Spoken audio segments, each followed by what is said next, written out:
Route 66, the Mother Road, once pulsed with energy of travelers chasing dreams across America. But time, like a relentless desert wind, has swept through, leaving behind whispers of the past.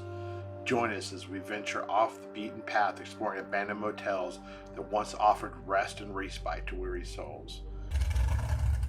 It's road trip time! And now we're in Valentine, Arizona. This is the Chief's Motel. I don't know, I'm thinking close to the 50s. These could be a little older. The sign's really cool. As we see, just wait a second here, we'll blow it up. And you can actually see the war bonnet with the Indian chief. And it's a pretty cool look.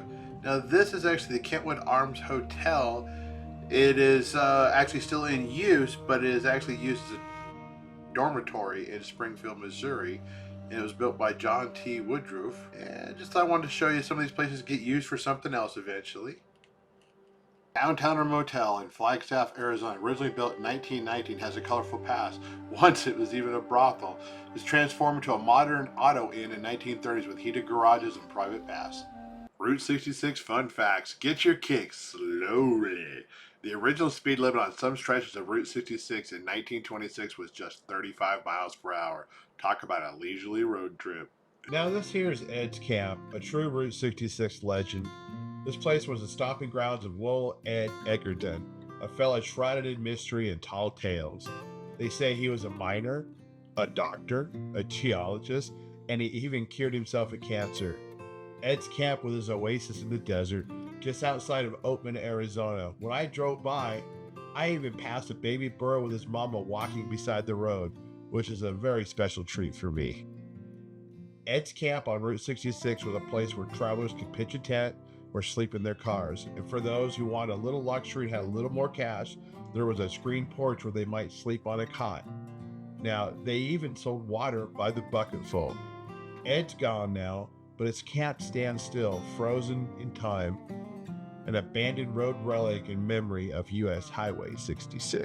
Route 66 fun fact, it's alive. Even though US Highway 66 is officially decommissioned, you can still drive about 85% of the original Route 66, experiencing its historic charm firsthand. If you'll look, now all that remains is the sign. So it really is almost a step back in time to take a look at stuff. This is why it's important to get out there on Route 66 and see part of our American history. The relentless Arizona sun has faded the sign for the Red Arrow camps in Joseph City, Arizona, but it still stands proudly, a defiant marker of a bygone era on Route 66. This lonely sentinel whispers of a time when travelers sought respite from the road, pitching their tents or parking their trailers where its boundaries. Today the campground itself has vanished, leaving behind only scattered piles of wood and a handful of posts as clues to its existence. These weathered remnants, slowly being reclaimed by the encroaching desert, are all that remains of this once bustling stop along America's Mother Road. The silence is broken only by the whispers of the wind, which carries with it echoes of laughter and stories shared by those who found refuge at the Red Arrow camps. Route 66 fun facts. Tow Mater's inspiration, the beloved Cars character Tow Mater, was inspired by a rusty old tow truck found in Galena, Kansas along Route 66. Ka-chow! Well, the lawn's a little unkept, but the old sign, this is the Shamrock Square Motel, has a Shamrock Court sign on it. And this is in Springfield, Missouri. From everything I could find out, I believe it was built in 1935. I saw some other stuff for 1927, but there are a couple Shamrock Courts out there. And I just wanted to kind of let you take a look around with this. This actually is for sale. And just kind of stepping back in time and taking a look at it. Love the history of Route 66, just the feel. Now this is the Lariat Lodge in Gallup, New Mexico. It is closed now. Got red tagged by the city, I believe. But it was built in 1952. But one of the neat things I want to show you is actually, take a look, you'll see this arch in the building over here on the top. This is actually the postcard from back in the day. It was the Indian capital of the world in Gallup, New Mexico. And then this is the Apache Motel in Tucumcari, New Mexico, Route 66 Fun Facts. Get Your Kick song, written by Bobby Troop. If you ever plan to motor west, travel my way, take the highway that is best. Get your kicks on Route 66. Just cruising down the road on road trips, seeing all the attractions. Now we're moving along. We're actually into Erick, Oklahoma. And our next stop is the West Winds Motel. This was basically established in late mid-40s. That motel sign over there would actually have like a Bronco on it, and it lit up at night. Time has taken its toll on the Avon Motel, a once proud stop for travelers on Route 66 just outside of Afton, Oklahoma. Built in the 1930s, this motel now stands in ruins, a ghost of its former self. The rusted sign is barely readable, a nostalgic reminder of the motel's heyday, when weary travelers sought rest and refuge within its walls. Today, only walls and scattered debris remain, a testament to the relentless passage of time. Route 66 Fun Facts. The Mother Road. John Steinbeck gave Route 66, or U.S. Highway 66, this nickname in The Grapes of Wrath. I mean, look, we're just driving down Route 66, stepping back in time into America.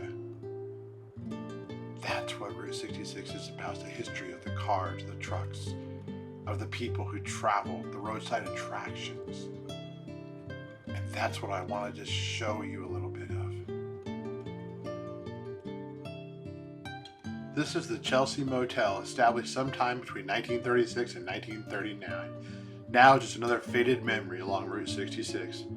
Once a beacon for the weary traveler, now she stands abandoned, her paint peeling like a forgotten postcard, faded colors and worn edges, a relic of a bygone era. In the heyday of Route 66, motels like this were the lifeblood of small towns. Imagine families piling out of their cars, kids stretching their legs after a long day's drive. The Chelsea, with its neon sign glowing bright, promised a good night's rest and a hot shower.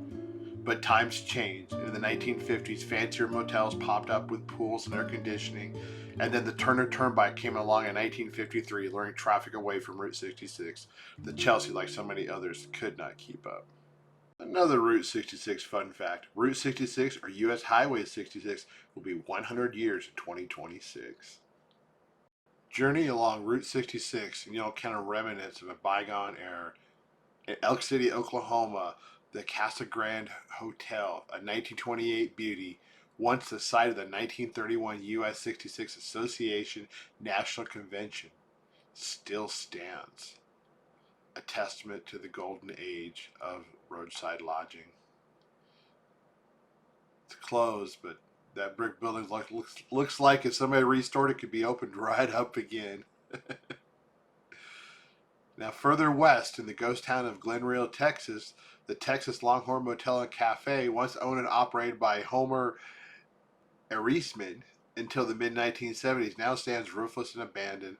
The skeletal structure exposed to the vast Texas sky is a haunting reminder of the fleeting nature of prosperity along the Mother Road. These two structures, though vastly different in their fate, paint a poignant picture of the ever-changing landscape of Route 66. A Route 66 fun fact, it zigzags. Route 66 doesn't just go straight, it changes directions 23 times across 8 states. Frontier Motel, built in 1952, stands as a classic Route 66 icon. Step back, it's 1952. Its creator, Alice Wright, was said to have been guided by a clairvoyant to build her motel and cafe exactly 400 miles from her Los Angeles home.